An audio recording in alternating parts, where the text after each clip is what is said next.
Traffic jams are finally over. Meet the future of commuting.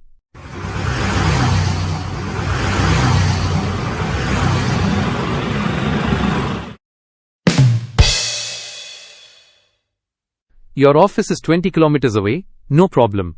Just fly straight there. I used to spend 2 hours in traffic. Now I reach the office in 7 minutes. Unfortunately, everyone had the same idea. Brother, move left. My GPS says Then your straight. GPS is wrong. Why are you flying so slowly?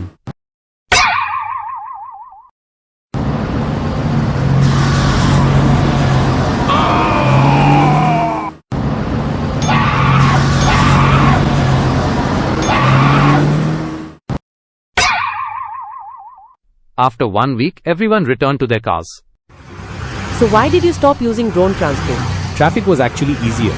On the road? No, in the sky.